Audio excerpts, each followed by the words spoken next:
going on, guys? GT iamthetie coming at you with another narrated Wi-Fi battle today. I got a match here against Darkness1852. Obviously, a link to his channel will be in the description below. And this is for that monotype tournament that I mentioned to you guys in the last video. I think he's using a monotype ice team. I'm going to be using the monotype poison team. Obviously, you're allowed one wild card. I believe his wild card is Fortress, and my wild card is Empoleon. So let's get the match started. I'm going to lead off with Nosferatu. My Crobat goes into a Fortress, and obviously I'm going to taunt that guy immediately. Gyro Ball's not going to one-hit KO me, so I'm not too worried about Fortress at all. So I'm going to go ahead and U-turn out now because he can't set up any entry hazards. I'm going to go into Wave Man, predicting a Payback or a Gyro Ball in this scenario. He actually does quite a bit of damage with the Payback because he gets a critical hit, but no big deal because Empoleon is a monster, and I figure I might as well set up some Stealth Rocks now because I don't think that the Fortress can really threaten me at all. So he goes into Mammoth and I set up some Stealth Rocks. So I get the feeling that he's a monotype Ice team at this point, but I'm also deathly afraid of that the Stab Earthquake from his end. So I'm going to go into Smokey, predicting an Earthquake. I dodge it like a freaking ninja because Weezing is awesome, and now because he's a notorious physical attacker, I'm going to go for the Will-O-Wisp, and he actually switches into the Shrapnel, which is his Fori. Obviously, burning that guy is great because he can't explode on anything anymore. Obviously, the only thing he can do is really set up entry hazards. And I'm going to go for the Flamethrower because I was pretty sure I was going to be able to one-hit KO him.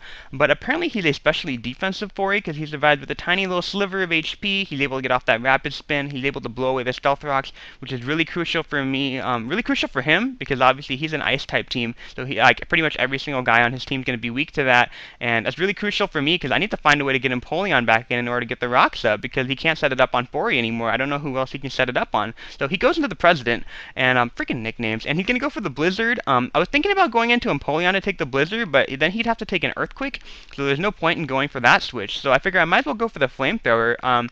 Because he's Grass and Ice, he's going to be quad weak to it, and I don't know how heavily invested in special defense he is, but apparently he's not invested at all. So because I take him out in one hit, and I take the Blizzard rather nicely. I didn't expect Weezing to take it that well, because everyone always says how Weezing has terrible special defense, but God, Weezing is amazing. But anyway, he's going to go into Frostlass now, and I'm going to go into Stanky, my Skunk Tank, predicting a Shadow Ball or something along those lines that I would resist, and he goes for a Psychic. And now I'm thinking that I think 99% of Frostlass is not in the lead spot or choice, so I'm going to go for the Pursuit, predicting a switch out, and that worked out amazingly for me. I get a critical hit, but because Frostlass has the defense of like a Cheerio, I don't think that really mattered, but you never know. But I'm going to go into, he goes into the Tusken Raider, which Star Wars references for the win, and obviously I don't know what I want to do in this scenario. I can't really threaten him too much with the Skunk Tank, so I'm going to go into Empoleon, and he goes for the Super Fang, which I wasn't expecting at all, because I just don't see stall range all that often. But I do have Toxic on this Empoleon, which is the reason why I switched him in. He goes for the Super Fang again, and I'm just going to go for the Toxic, because I figure if I end up with a stall rain on my team matchup, I need to get the Toxic on this guy, because that's a huge deal on my end. Obviously, I also want to get Stealth Rocks up at this point, but I didn't think there was anything that the stall rain could do to threaten me at all, so I'm going to go for the Surf, and because I am heavily invested in special defense, it's going to do practically nothing. It gives me an opportunity to reset the Rocks up again. I'm really happy that I have someone to set up Rocks against. And at this point, I believe factoring in the leftover recovery, I can take one more Surf. Obviously, he's not going to go for the Super Fang because it's not going to be able to KO me regardless. And I'm going to go ahead and go for the knockoff because I actually have that on Empoleon as well. I'm going to knock off his leftovers, so that stall rain is not going to be stalling anyone anymore. He's Toxic Poison. He doesn't have his lefties. He does have the Hail, but that guy's gonna be pretty much useless. Obviously, if it's a one-on-one matchup, I'm gonna try to stall him out essentially. So I'm gonna go into Froggy. I'm thinking he's gonna be afraid of the cross chop, so I'm gonna go for a substitute, predicting a switch, and he goes into Articuno. Now I don't know what type of Articuno this is. I really don't run into Articunos because I don't play lower tier stuff. I normally just play standard, so I don't know exactly what Articuno wants to do. But I figure he's probably gonna take this turn to break my substitute with an Ice Beam. So I figure it's a free Swords Dance, and if he's more of a special attacker, then I can KO him with a +2 Sucker Punch on the next turn, but he just roared me out, which I wasn't expecting at all, and he roars me out in the Crobat, and now I'm trying to decide what I want to do. Obviously, I don't have Empoleon anymore, so I don't have anyone to take an Ice move anymore.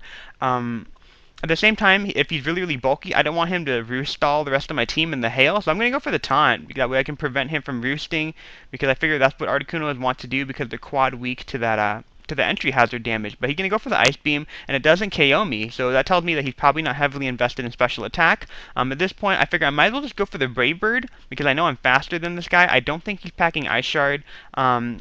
And then if I go for the Brave Bird, I figure I'm going to knock him below half, and that's going to put him in a checkmate position. Because I put the taunt on him, he's not going to be able to roost, because obviously there's no other move he can go for. If he switches out, he's going to lose the Articuno. So I feel like he's going to have to attack on the next turn, so I have a free chance to go for a Sucker Punch with my Skunk Tank. So I'm going to switch into Skunk Tank now. Obviously, there's really not a whole lot he could do in this scenario. I'm going to go for the Sucker Punch, and he's going to live. So he's heavily invested in physical defense, which completely boggles my mind. I didn't know how bulky Articuno was, but he's going to go for the Ice Beam, and he's going to do a pretty sizable chunk to Skunky, or my Skunk Tank.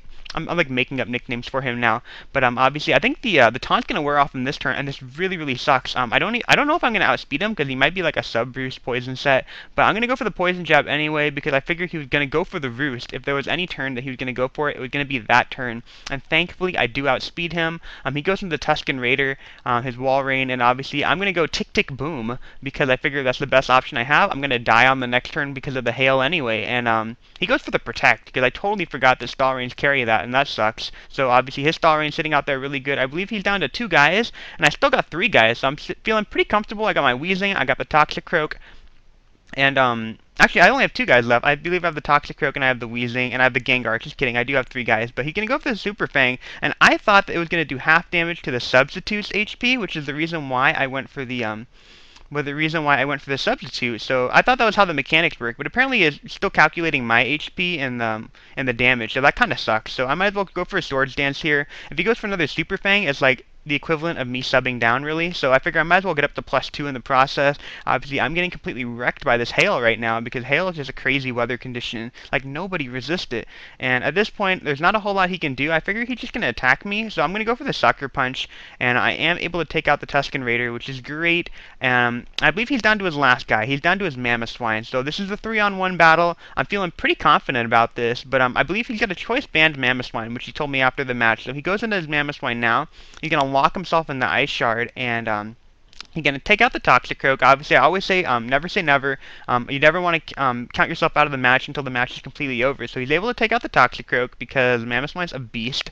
And at this point, I'm going to go into my Weezing, and I know I can take the Ice Shards, and I do have the Flamethrower, so I figure if I get some residual damage on him, I can go into my Gengar and then kill him off with a Shadow Ball, but I missed with the Flamethrower because I completely forgot that they had Snow Cloak, and so I figure I can probably take another Ice Shard, so I'm not too worried. I'm just going to go for the Flamethrower again, but the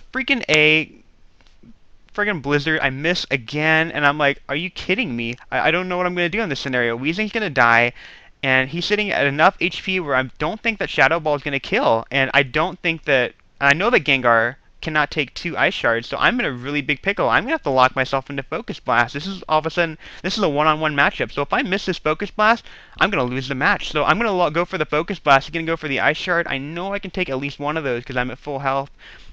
And I'm going to go for the Focus Blast, and thank goodness I hit the Focus Blast, and I'm able to hit the Mamoswine. I don't think that he's going to be heavily invested in special defense, and he is weak to the Focus Blast, and that's going to be the KO. I think the critical hit just icing on the cake, but that was a hell of a good game, guys. Obviously, I hope you guys enjoyed that video. Click that like button if you enjoyed. Always thumbs up for Hail teams in 4th Gen, right? And then obviously, I hope you guys enjoyed that mono type thing. I am moving on to the finals, because it was an 8-man tournament. Like, how small is that? But obviously, I hope you guys enjoyed that video, and I'll catch you guys another time. Bye.